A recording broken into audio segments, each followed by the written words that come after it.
Hey Japa friends, it's been a long time I posted about relocation, and that's because I was doing birthday, so I was having fun posting about birthdays and all whatnot. But now, like the prodigal daughter, I have returned to you, my love, to post about relocation. And today we are going to be talking about 9 things to do as soon as you arrive the UK. If you're watching me for the first time, my name is Ada. People call me the Legal Pepe. Now, this is the channel for you because here we are a community. We give out information. In giving out information, we just I infuse my life stories and experiences, and it's just an amazing place to be. So do well to do what you're seeing in the screen. You like, you subscribe, and you hit the bell notification. So let's go.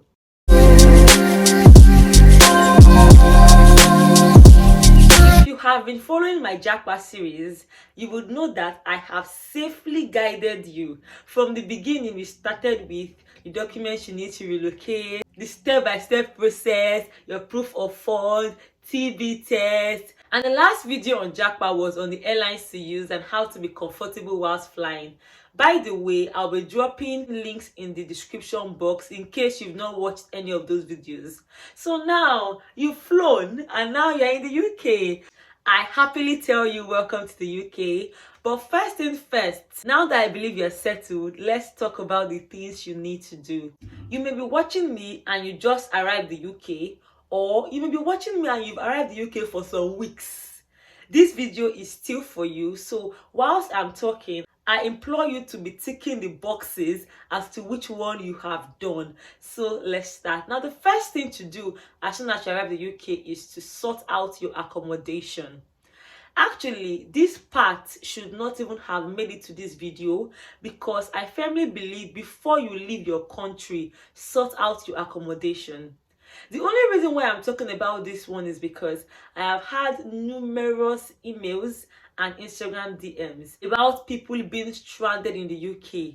It is crazy. If you're watching me and you've not arrived in the UK, please sort out your accommodation before coming. It is not a small something. People are staying in Airbnbs for weeks.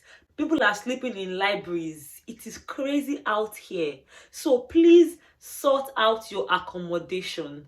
And if for any reason you've already arrived in the UK without sorting out your accommodation, and maybe you are in an Airbnb or you have been accommodated by a friend, a relative, please ensure you sort out your accommodation.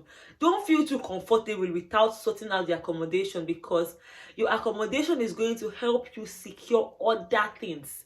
Don't worry, as we progress in this video, you're going to understand every single thing I mean by it will help you with other things. So sort out your accommodation. Now, I wish I would be able to help people with accommodation like I've been getting inquiries on, but I live in a student accommodation, so I got my accommodation whilst I was in Nigeria because it was easier. And I know that for people who are married, it is harder. In fact, to get accommodation off campus, I heard that the requirements are outrageous. You need your guarantor. Even some people have the money to pay, but the requirements are just hard. So I can't even help in that regard because I don't know anything about getting accommodation and I won't tell you what I don't know. So sort out your accommodation. That's the first thing on this video. Now, the second thing to get or to do as soon as you arrive in the UK is to get a SIM card. After giving you a point, of course, as you know, I will tell you my own experience so that you can relate to everything. Now, for me, I did not need to get a SIM card because as soon as I got my visa at Abuja visa office, I was given a SIM card for free.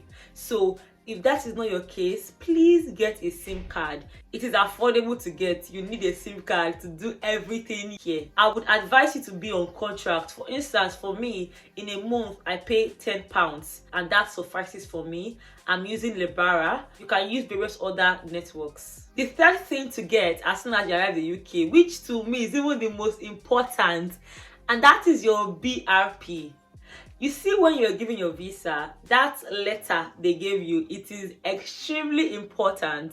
So as soon as you arrive in the UK, you should go to the location stated and pick your BRP. You would need to go to that location with the BRP letter, your visa, and your international passport.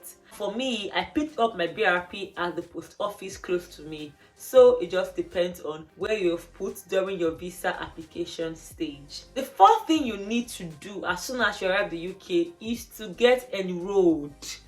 Now, this can be a dicey subject because in a lot of schools, you have to pay a particular enrollment fee, and sometimes it can be too much to handle. And that's why I would advise you, please, if you are in Nigeria, ensure you do all you can to pay your enrollment fee before arriving in the UK. Because these are things people don't like to say, so that it's not look like you're trying to discourage someone. People think you can just pay peanuts and come to the UK and you will make the money in how many weeks, in how many days. It doesn't work like that. Oh. It doesn't work like that. So if you are still in Nigeria and you're watching this, please try your best to pay as much as you can. But let's say you are already here. The most important thing is to get enrolled. Some schools would give you deadlines, and if you don't meet up to that deadline, they can withdraw your admission, revoke your visa. I used to think it was a joke until I saw it happen to someone. So this is not to put fear in you, but just state the reality of things. So ensure you do all you can to get enrolled, because your enrollment would kickstart a lot of things. Like in my school, if you're not enrolled, you will not even have access to the Blackboard, which is an online learning platform. Now, the fifth thing you need to get as soon as you arrive in the UK is your university ID card.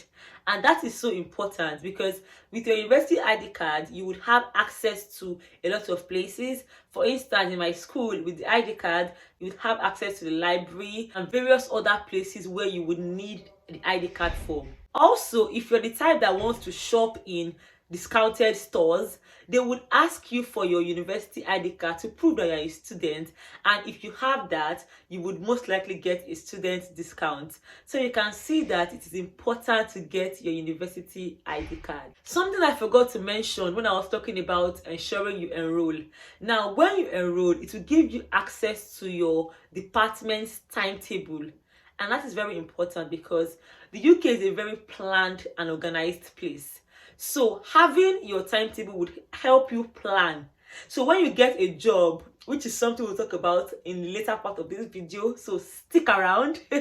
So when you get a job, you would need to know the times you'll be available, and it's only your timetable that would guide you through that process. The sixth thing you need to get as soon as you arrive in the UK is a bank account. Of course, if you are looking for a job and you want to be paid, where would they put the money in? In a bank account.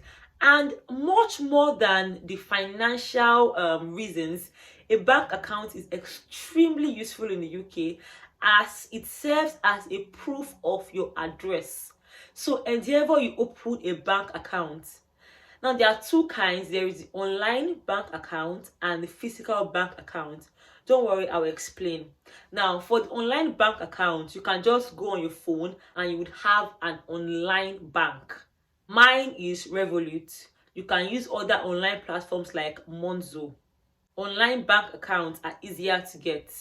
Now, for the physical bank account, you would most likely go to a physical building, or in some banks, you may not even need to go to the building, but it's a physically located bank. So for me, I use Lloyd's Bank. I wanted to use Barclays Bank, but they were stressing me, so I left them. So there are various other physical banks you can use. I would advise you to have two accounts at least, one online and one physical bank account. Even though it is easier to get an online bank account, please get a physical bank account, because if you're thinking of staying here for a while, there are a lot of things you would gain by having a physical bank account. Plus, you need to start building your credit score in a physical bank. So that's it about the bank account. I omitted something about the BRP. And see, I want to give you robust information, so I will go back to talking about the BRP. Now, the reason why the BRP is very important is that it shows your right to stay in the UK legitimately and your right to work in the UK. So when it's time to apply for jobs, most employers would ask for your share code. Don't worry, when I start talking about jobs, you would understand any point you don't understand now. So your BRP is extremely important in that regard. And also your BRP would state if you have restrictions. Of course, if you are on a student visa, you have restrictions of 20 hours of work and you have no access to public funds. So that's something I forgot about the BRP and I thought to remind you. So let's move on. Next thing you need to get is your NIN. With respect to jobs, in short, with respect to living in the UK, it is extremely important. Now, you can get a job even if you don't have your NIN. Most times you have to put like your reference number, because for the NIN it's extremely easy. Just go on the UK government website. In fact, right now just Google how to get my NIN and you see the UK website and you can get your NIN. Now you would apply for it online and they will send you an email which would detail a reference number. So whilst you're waiting for your NIN, you can use the reference number in your job applications. When your NIN is ready, you would get a letter containing your NIN. Now, about the duration of when it would come to you, it just depends. Some people, it's as short as 2 weeks, 1 week. Some people, it takes longer. But once you've applied for it and you have a reference number, you are covered. I still have 2 more points, but if you are enjoying this content and you want to see more of it, please encourage me. I want to see your likes. I want to see your comments. I want to see you subscribing, as that gingers me to release more of these kinds of videos. So the next thing to do is to register with your GP. Now, of everything I've said, this is the only thing I did not do immediately I arrived in the UK. Let me confess. But don't be like me. Please register with your GP. Your GP is like your doctor. Now, remember when you paid for your IHS? You need to benefit from it in case you need their services. So go register with a GP and it's very easy. You can just Google GPs near me and you'll see your nearest GP. Most likely you will need to go in there, you will fill a form and voila, you registered. And it's very important because that will give you access into getting healthcare, except for some particular issues. For instance, I know that for eyes and teeth, they have restrictions. But for the most part, please, you need your GP. Now I have a GP, so go and have your GP right now. Now, guys, the final thing to do as soon as you arrive in the UK is start searching for jobs. Ensure you don't waste your 20 hours in a week. Actually, I know I'm not supposed to be saying ensure you work because most people jackpot because of financial benefits. So get a job. And I have a whole lot of information about getting a job, about the kind of job you should look forward to getting. In fact, I feel like I have like 3 separate videos for jobs. And this video is long already, so I'll try my best that in my next video I'll talk about jobs.